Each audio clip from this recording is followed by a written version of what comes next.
Sir, Suraj भैया देशमुख, संभाजी ब्रिगेडचे आमचे सहकारी मित्र सचिनजी जगताप साहेब, संतोषजी जांभरे, अतुलजी चव्हाण, अनिसाताई शेख, पाटील सर, युवतीच्या जिल्हा अध्यक्ष ऋतुजाताई सुर्वे, मनीषाताई शिंदे, सरपंच नमिताताई अनपट, वनिताताई कुलकर्णी, विद्याताई शिंदे, अमोलदादा शेळके, घनश्याम नाना शिंगटे, अण्णा धोत्रे, ज्योतिराम झांबरे उपसरपंच, आम आदमी पार्टीचे मस्के सर, आज ज्यांचं आपण ऐकायला या ठिकाणी आलो होतो ते अमोलदादा कोल्हे साहेबांना, अमोलदादांना पुढं वेळेअभावी जायचं असल्यामुळं त्यांनी आपलं भाषण संपवून पुढच्या प्रवासाला त्या ठिकाणी गेले. त्या निवडणुकीमध्ये पवार साहेबांचं महाविकास आघाडीचं सरकार, उद्धवजी ठाकरे साहेबांचं काँग्रेस मित्र पक्षाचं सरकार आल्यानंतर पंचसूत्री काय असेल ती अमोलदादा कोल्हे साहेबांनी सांगितली. अमोलदादा कोल्हे साहेबांनी आपल्याला हे देखील सांगितलं की पुढच्या काळामध्ये या राज्यामध्ये महाविकास आघाडीचं सरकार आल्यानंतर मायबाऊलींचा सन्मान होईल, आरक्षणाच्या प्रश्नावरती तोडगा निघेल, युवकांना शेतकऱ्यांना कर्जमाफी होईल, युवकांना स्टायफंड मिळेल आणि आरोग्याची सेवा 25 लाखापर्यंत मिळेल, महिन्याला 3000 रुपये मायमाऊलीला मिळतील. या सगळ्या सुविधा महाविकास आघाडीचं आपलं सरकार आल्यानंतर मिळणार आहे हे या माध्यमातून आपल्याला सगळ्याला सांगून त्यांनी संदेश दिला. हा संदेश पोचवत असताना मला काही गोष्टीवरती विशेष खुलासा करावा की गेल्या अनेक वर्षापासून महाराष्ट्रामध्ये आवडता जिल्हा पवार साहेबांचा म्हणून सोलापूर जिल्ह्याला ओळखलं जातं. आणि मग सोलापूर जिल्ह्यामध्ये ज्यावेळेस नवीन रचना झाली तेव्हा देशाचे नेते पवार साहेब माढा मतदारसंघामध्ये लोकसभेला खासदार म्हणून निवडून आले आणि तेवढंच प्रेम या माढा मतदारसंघात झालं. पवार साहेबांनी या जिल्ह्यामध्ये विशेषतः माढा मतदारसंघामध्ये बाबा यांना गड राखायला दिला आणि आता हे गड मालकीचा आहे म्हणून सांगायला गेलं. त्यामुळं पवार साहेबांना पण आता ह्या गोष्टी लक्षात आल्यानंतर आता आपल्याला तो गड परत मिळवण्यासाठी आज अमोलदादांची स्वारी या ठिकाणी झाली होती आणि आता तो पवार साहेबांचा गड पुन्हा एकदा पवार साहेबांना मिळवून देण्यासाठी उद्याच्या 20 तारखेला तुतारी या चिन्हाच्या पुढचं बटन दाबून आपण पुन्हा एकदा पवार साहेबांचे हात बळकट करूया ही विनंती करत असताना आपल्याला मगाशी साहेबांनी बोलताना सांगितलं की आपल्या भागाच्या समस्यावरती आपण मुद्द्यावरती बोललं पाहिजे. मी निवडणुकीमध्ये पहिल्या दिवशीपासून त्यांना मुद्द्यावर आणण्याचा प्रयत्न करतोय परंतु ते मुद्दा सोडून दुसरीकडेच बोलतायत. आज आपला एक जिव्हाळ्याचा प्रश्न आहे. आपण जर विचार केला हा आपला समोरचा रस्ता, हा उत्तरेकडनं दक्षिणेला जोडणारा हा रस्ता, ह्या रस्त्याला तुम्ही नगरकडनं येताना बघा करमाळ्यापर्यंत फोरले ना, करमाळ्याच्या पुढे आल्यावर हा टेंभुर्णीपासून पंढरपूर आणि मंगळवेढ्यापर्यंत जाईपर्यंत फक्त 2 लेन आहे. मग या मार्गाने निवृत्ती महाराजांची, एकनाथ महाराजांची, जनार्दन स्वामी महाराजांची, निळोबा राजाची, संत मुक्ताईची, शनेश्वर संतांची, कैकाडे महाराजाची अशा अनेक पालख्या ह्या रस्त्यानं जातात आणि ह्या रस्त्यावरती जात असताना करकमला मुक्कामी असतात. मग ज्यावेळेस सगळे महामार्ग हे 4 पदरी बाबा झाले आणि हा महामार्ग महागापर्यंत 4 पदरी आहे, पुढेपर्यंत 4 पदरी आहे, मधीच तेवढा नाही. हा कुठं नाही, करमाळा हद्दीत आणि माड्याच्या हद्दीत. हा जर 4 लेन उद्या झाला तर विचार करा आपल्या भागात त्या ठिकाणी किती जणाला त्या ठिकाणी पैसे शेतकऱ्याला मिळतील. आता पाचपट बाबा पैसे द्यायला लागलेत, शेतकरी माझी जमीन घ्या म्हणून मागलं. हे 4 लेन झालं तर या रस्त्याला पंप चालतील, हॉटेल चालतील, रहदारी वाढेल, अपघाताचं प्रमाण कमी होईल आणि आपले गावं मुख्य प्रवाहात त्या ठिकाणी येतील. आणि आता पंढरपूरला जोडणारा हा 4 लेन होण्याची खूप मोठी आवश्यकता आहे. उद्या 20 तारखेला आपण निवडून दिल्यानंतर त्या ठिकाणी खासदार साहेबांच्या साथीनं पवार साहेबांकडे जाऊन बसून हा अपूर्ण असलेला महामार्ग 4 पदरी करण्याचा शब्द आम्ही तुम्हाला या ठिकाणी द्यायला आलो. रामकृष्ण हरी. आयला शुद्धीतल्या माणसाला पण कळलं नाही अजून, याला पण कळायला लागलं.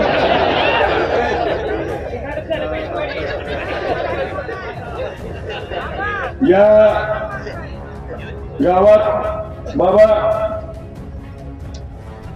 पंढरपूर तालुक्यातलं सगळ्यात मोठं गाव म्हणून करकमला ओळखलं होतं. ही करकम नगर परिषद व्हावी हा गेले कित्येक वर्षाचा विषय. गेल्या 10 वर्षात आमदारांनी त्या ठिकाणी तो प्रस्ताव थांबवला असं आमच्या कानावर वारंवार येतो. परंतु जर नगर परिषद झाली तर मी आपल्याला खात्रीने सांगतो, करकम असेल, टेंभुर्णी असेल, मोडलीम असेल, त्या नगर परिषदा करून उद्याच्या काळामध्ये महाविकास आघाडीच्या सरकारमधून त्या ठिकाणी 200 कोटीचा निधी आणून आपल्या भागाचा सर्वांगीण या शहराचा विकास करणे. आज पंढरपूरच्या अलीकडच्या बाजूला त्या बाजूला अप्पर तहसील कित्येक वर्षाची मागणी आहे. मग सब रजिस्टर ऑफिस पंढरपूरला 2 आहेत, परंतु पंढरपूरला या आणि त्याच बाजूला आहेत. परंतु ते जर या बाजूला आलं तर ह्या भागातल्या शेतकऱ्याला आणि इथल्या लोकांना रोजगार निर्मिती होईल आणि ते पुढच्या काळामध्ये आपल्याला करायचे. माढा मतदारसंघामध्ये माड्यामध्ये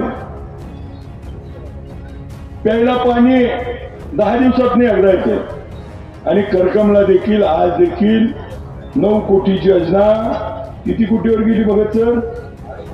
38 कोटीवर गेली, पण अजून पाणी आलं का हो?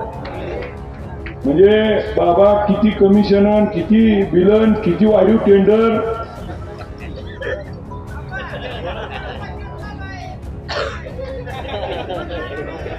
या गोष्टीचा विचार करण्यासारखी गोष्ट आहे की पाणी अजून आपल्याला मिळालं नाही, पुढच्या काळात आपल्याला पाणी या गावाला द्यायचंय. मग पिण्याचं पाणी देत असताना मगाशी साहेबांनी सांगितलं शिवकालीन तलाव आहे. या शिवकालीन तलावामध्ये पाणी सोडल्यानंतर या भागाचा जो निम्मा भाग आज पूर्व भाग अडचणीत आहे पाणी वाचून, त्याचा पाण्याचा प्रश्न सोडवायसाठी उद्याच्या काळामध्ये आपल्याला पाणी मोठ्या प्रमाणात त्या ठिकाणी सोडत असताना आजची परिस्थिती अशी आहे की मग मोडलीम असेल, आरण असेल, बैरगवाडी असेल, जाधववाडी असेल, परितेवाडी असेल, परित असेल, ह्या भागात पाणी आणण्यासाठी त्या आपल्याला अधिक एक गोष्ट करावं लागणार आहे. अधिकीची गोष्ट कोणती करावं लागणार आहे तर 123 TMCचं धरण बाबा दर वर्षी मे महिन्यात त्या ठिकाणी आबा मायनस मध्ये जाते. त्यामुळे आपल्याला भीमा नदीवरती 10 मीटर उंचीचे बंधारे करून हायड्रोलिक पद्धतीचे 20 ते 22 TMC पाणी त्यात साठवावं लागेल आणि सीना नदीवर देखील आपल्याला असे 10 मीटर उंचीचे बंधारे करून 4 ते 5 TMC पाणी साठवल्यावर 25 ते 27 TMC नितीन बापू पाणी अधिकेच आपल्यावर साठणार आहे. जे आज पावसामुळे वाहून जाते हे पाणी ज्यावेळेस साठेल त्यावेळेस धरणात आपल्याकडे अधिकीचं पाणी शिल्लक राहील आणि आपल्याला शेवटच्या माणसापर्यंत पाणी पोहोचवण्यासाठी आपल्याला पुढच्या काळामध्ये नदीवरचे बंधारे करून अतिरिक्त पाणी करावं लागणार आणि हे पाणी शेवटच्या माणसापर्यंत पोहोचवावं लागणार आहे. आणि हे पाणी पोचवत असताना मी आपल्याला पूर्वी आपण ऐकून आहे की करकमला बाबा 70-80 हजार रुपये खर्चून सर्वेची पोरं पाठवली आणि पाणी येणार म्हणून सांगितलं. आलं गाव पाणी? खरंय खरंय 6 टन म्हणा.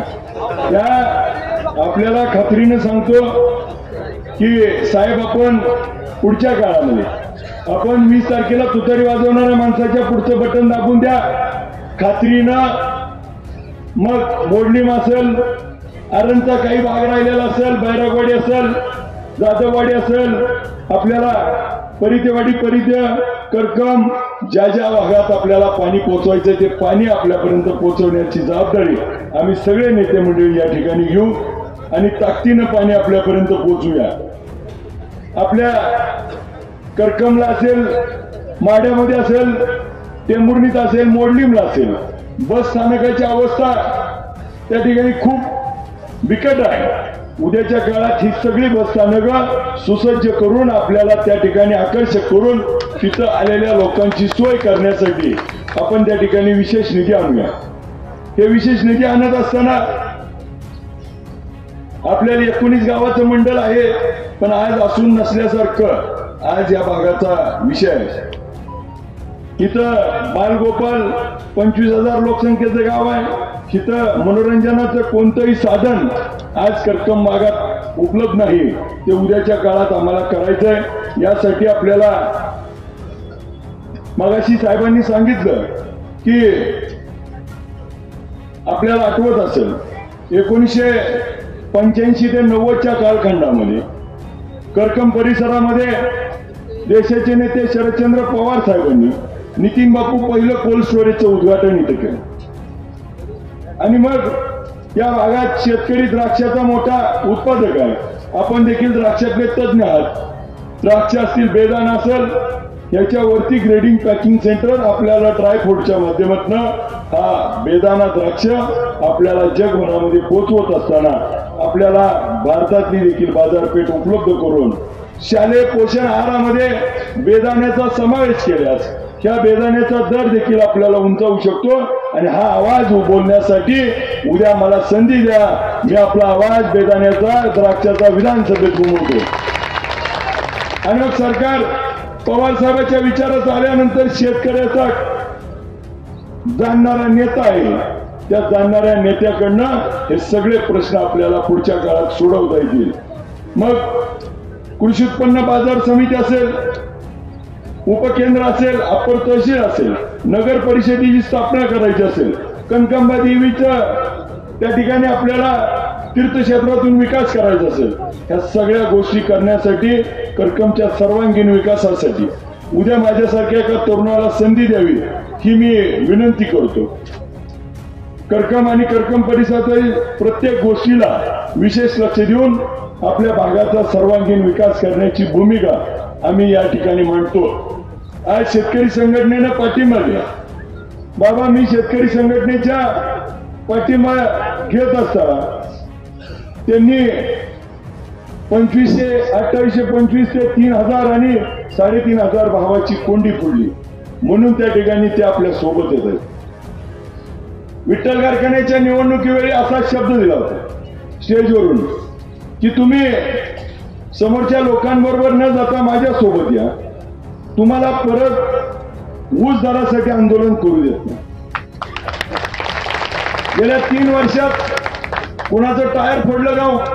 कुठं रस्ता रोको झाला का? कुठं उपोषण करावं लागलं का शेतकरी संघटनेला?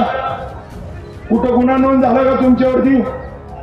आणि 3 वर्षात यांच्या अपेक्षेपेक्षा जास्त भाव वाढवून देण्याची भूमिका त्या ठिकाणी आपण घेतली. केळी असेल, द्राक्ष असतील, डाळिंब असेल, बेदाणा असेल, आपल्या भागात पेरूचं प्रमाण वाढले, बोर आहे, टोमॅटो आहे, आज आपल्या इथं कांद्याचं प्रमाण वाढलंय. या सर्व शेतीमालाला भविष्य काळात जर वाट मोकळी करायची असेल तर पवार साहेबांचे हात आता आपल्याला बळकट करावं लागणार आहे. आणि ते हात बळकट करण्यासाठी उद्याच्या निवडणुकीमध्ये आपल्याला तुतारी वाजवणाऱ्या माणसाच्या पुढचं बटन दाबून निवडून द्यायचंय. ज्योतिताई परवा मी आपल्याला आठवत असेल आपण देखील स्टेजवरती होता. ताई, त्या दिवशी मी उपळाईच्या सभेमध्ये भाषणामध्ये म्हणलो की छत्रपती शिवाजी महाराजांच्या एका प्रसंगाचा उतारा देत त्या ठिकाणी सांगितलं होतं की गोलकोंड्याला गेल्यानंतर हत्ती दौलत दाखवत असताना छत्रपती शिवाजी महाराजांना विचारलं तुमच्याकडे काय आहे, त्यावेळेस महाराज म्हणले माझ्याकडे हत्तीसारखी माणसं येतील. आणि त्यावेळी जो सांगितलं आहे आणि त्यानंतर बोलता बोलता बाबा मी काय म्हणलो की मला पवार साहेबांनी सांगितलं की आता तिथं जाऊन माळ्यात समोरच्या उमेदवाराची सोंड काढू नये. आता मला हे कळत नाही ही म्हणल्यामुळं माझा काही गुन्हा झाला का ताई? आता ताईंचं कुंकू पुसलं हा गुन्हा नाही आणि मी सोंड काढतो म्हणलं तर गुन्हा झाला. करकम पोलीस स्टेशनला गेली ती ताई माझ्यावर गुन्हा दाखल करा, त्यांची कार्यकर्ती. आणि मी बोललोय कुणाला? उमेदवाराला. आणि म्हणते दादाला बोललो. आता लाईव्ह आहे का नाही ती? माझ्या समोर उमेदवार कोण आहे? रणजित भैया शिंदे. त्याची सोंड काढणार का मी दुसरं काय नाव घेतलं होतं? बर, तो अलंकारिक आहे. मग माझा विषय काय आहे की ताईंच्या कपाळाचं कुंकू पुसलं ही मी 10 वेळा म्हणलो, मग का गुन्हा दाखल केला नाही? का त्यांना न्याय दिला नाही? का तुमच्या प्रचारात तुमच्या मेहण्याला पुढे पुढे मिरवताय? का त्याला तडीपार केलं नाही? का त्याला आपल्या इथं गावगुंड म्हणून आमच्या लोकांना स्टेटस ठेवला तर दम द्यायला सोडताय? त्याचं उत्तर देखील उद्या तुम्ही द्या.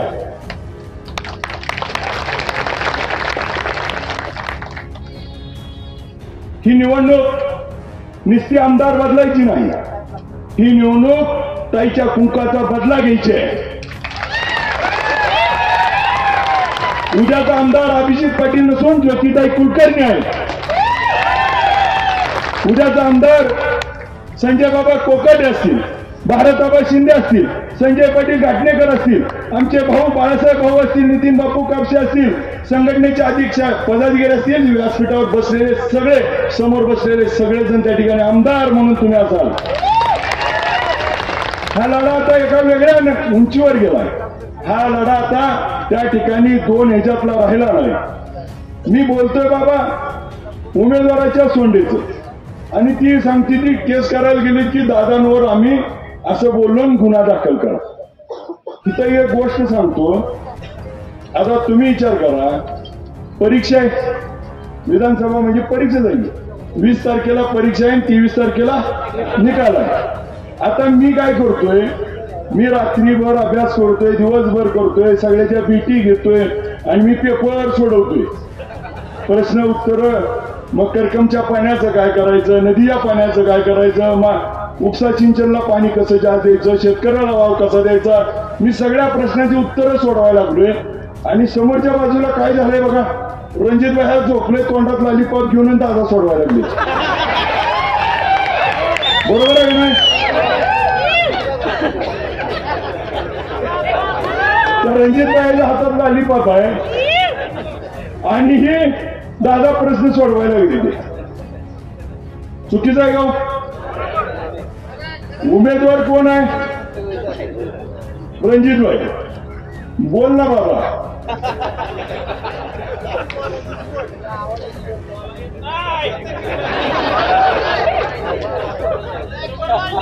मला या निमित्तानं आपल्याला सगळ्याला सांगायचे, या निवडणुकीमध्ये अख्ख्या महाराष्ट्राचं लक्ष हे माढा विधानसभा मतदारसंघावरती लागून राहिले. एका बाजूला 30 वर्षाची बलाढ्य शक्ती आहे आणि त्या बलाढ्य शक्तीला परवापर्यंत छुपा असलेला महायुतीचा पाठिंबा होता. आता कालच्या कृतीनं बाबा तो आता उघड झालाय. मग महायुतीचे आता तो उमेदवार किती आहे? तो महाविकास आघाडीचा आपण एकटे, महायुतीचे किती आहेत? 2 नाही, 2 नाही. जी महायुतीचा पहिला उमेदवार होता ती डमी आहे आणि जी मागं राहिलेला ते आता पुढे आलाय. त्याच्यामुळं उद्याचं मतदान करत असताना सगळ्यांनी एक गोष्ट लक्षात ठेवावी, ही फाईट आता फक्त दोघात आहे. आपलं मत बुडवू नका, मत वाया घालवू नका, नको त्याला मत टाकून उपयोग करू. त्याचं उदाहरण बाबा, लोकसभेमध्ये आपल्याला फटका कशामुळे बसला साताऱ्याच्या जागेला? त्यांचा डाव होता अभिजित पाटलाच्या नावावर सगळं अर्ज, आणि त्याला खून दिलती त्यांनी सगळ्याला पिपाणी, पण आता त्याला ट्रम्पलेट म्हणते. परंतु ती पिपाणीच देऊन, आणि मगाशी जी बाबा तुम्ही खऱ्यांचा पाठिंबा घेतला त्यांची ती खून आहे पिपाणी आणि ट्रम्पलेट.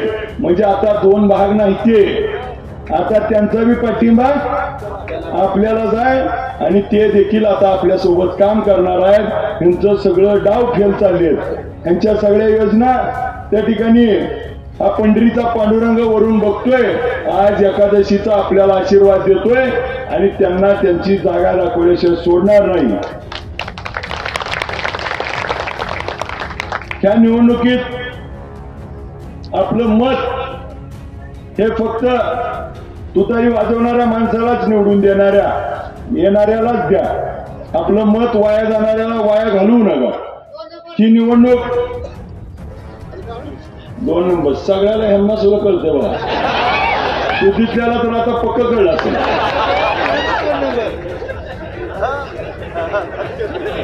त्यामुळं पाणी टाकू नये. आपल्याला सगळ्याला या कर्कम भागामध्ये मुस्लिम दफनभूमीचा विषय असेल,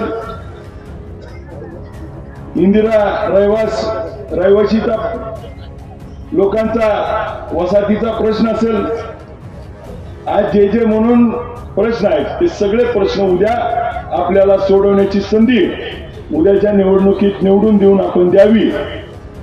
आता मगाशी बाबा भाऊ सगळी म्हणली, आबा पण म्हणले की 78 गावातनं लीड येणार आहे, आणि तिकडं सांगते ती 42 गावात यांचं काय खरं नाही. मी आपल्याला बाबा खात्रीनं सांगतो की 42 गावची जनता मला कधीही पोरकं पाडणार नाही.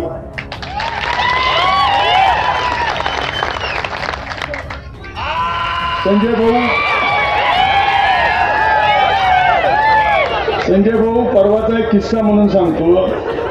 आता बाबा तुम्ही सगळेजण माझ्या पाठीला आहात.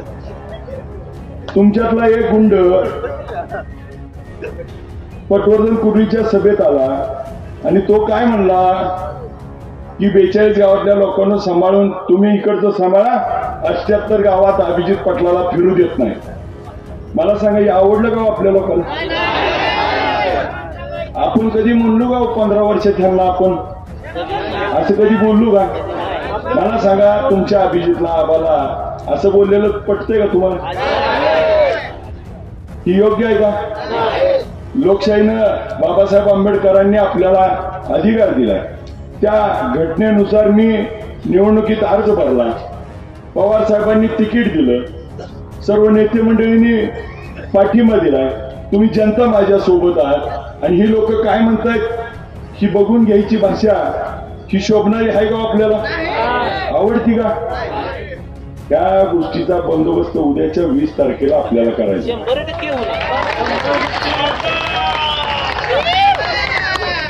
आज 15 वर्षात बाबा आता तुम्हाला सुद्धा आम्ही माफीच मागायला लागलो, कारण 19च्या निवडणुकीत बाबा आमच्याकडनं पण गावात संपर्क न झाल्यामुळं त्यांना 2275 मतं गेली.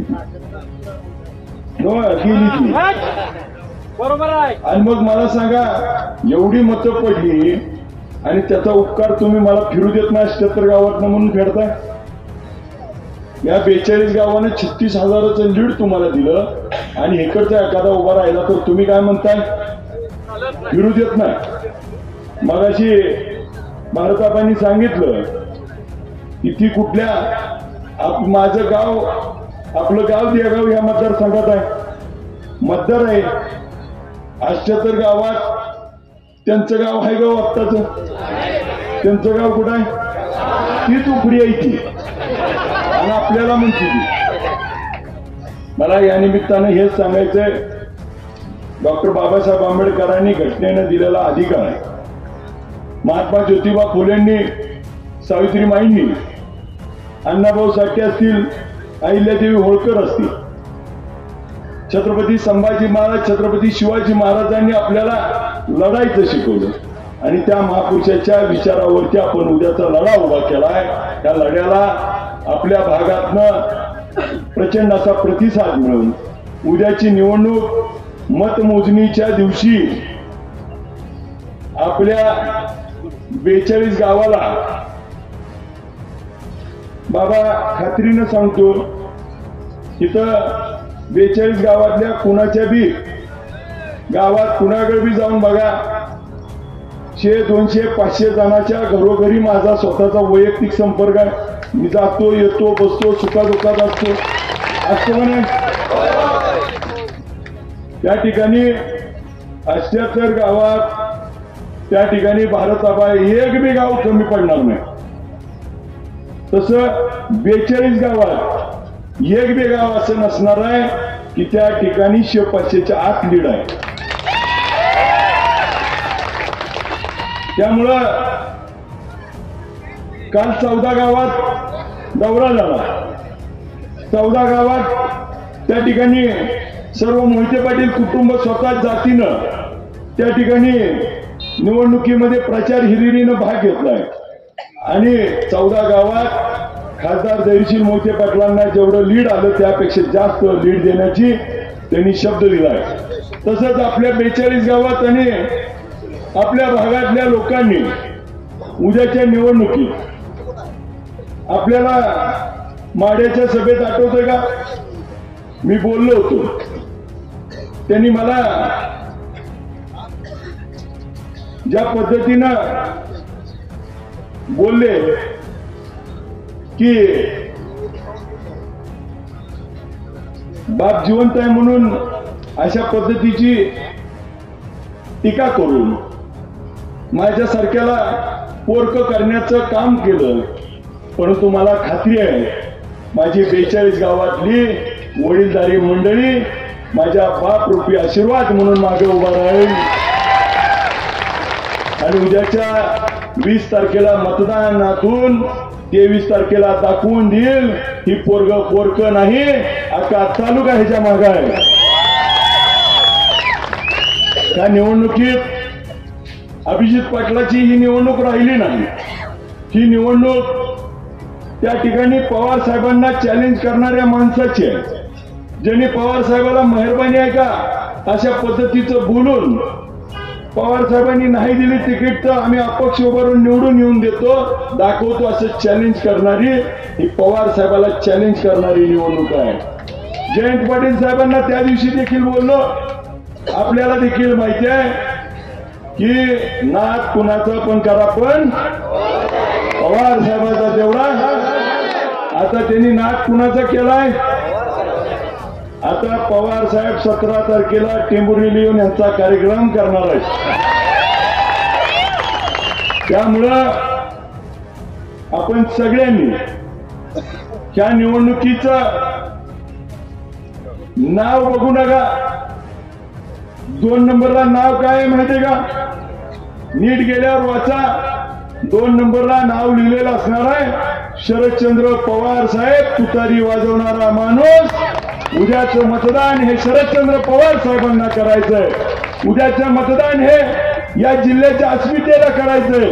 मोठ्या दादांना त्या ठिकाणी ज्यांनी त्रास दिला त्याच्यासाठी करायचंय. उद्याचं मतदान तिथं बसलेल्या प्रत्येक नेते मंडळीला त्रास झालाय यासाठी करायचंय. उद्याचं मतदान हे आपल्याला परिवर्तनाचं करायचंय. उद्याचं मतदान आपल्यावरती झालेल्या अन्यायावरती करायचंय. उद्याचं मतदान हे आपल्याला मेरिटवरती करायचंय.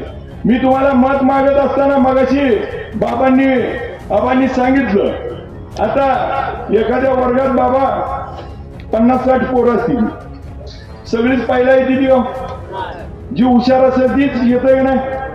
त्यामुळे मी हुशार असेल तर मला मतदान करा आणि ढला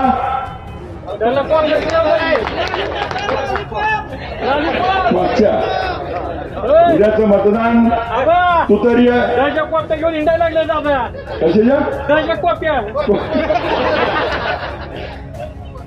बघा किती लवकर लोकांना कळलं पेपर सोडवलेला कॉप्या सुद्धा यायला लागल्या लगेच चोर पोचल्या म्हणजे आता जनता साधन नाही हुशार आहे आता गणेश तुझं सगळं सोडवायचं थांब जरा आता ह्याची माझी सुद्धा ओळख आहे माझ्या विचार करा माहिती तालुक्यात कुणाही राहिली ओळख आहे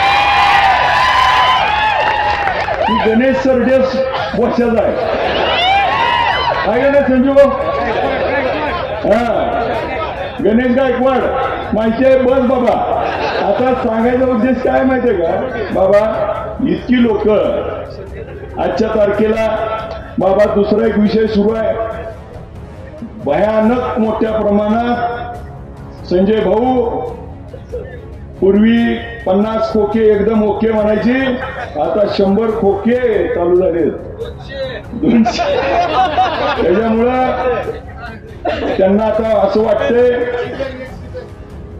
त्यांना असं वाटायला लागले काही नेते मंडळी वेगळ्या विचारानं काही भूमिका घेत आहेत परंतु त्याच्याबद्दल जनमानसातली भावना आहे त्या ठिकाणी चुकीची बाबा निर्माण केली जाते त्यांनी कशासाठी काय निर्णय घेतला माहित नाही परंतु लोकांमध्ये जनभावना मात्र वेगळ्या दिशेने चालली आहे आज लोक स्वाभिमानी जरी नेते कोण कुठे गेले तर पैशावरती ही जनता विकली जाणार नाही ही जनता स्वाभिमानी आहे उद्याच्या निवडणुकीत शरदचंद्र पवार साहेबांचे हात बळकट करण्यासाठी ही जनता तुतारी वाजवणाऱ्या माणसाच्या पुढचं बटन दाबून निवडून देईल एवढी विनंती करतो मला एक संधी द्या आपला एक मुलगा म्हणून आणि थांबतो जय हिंद जय महाराष्ट्र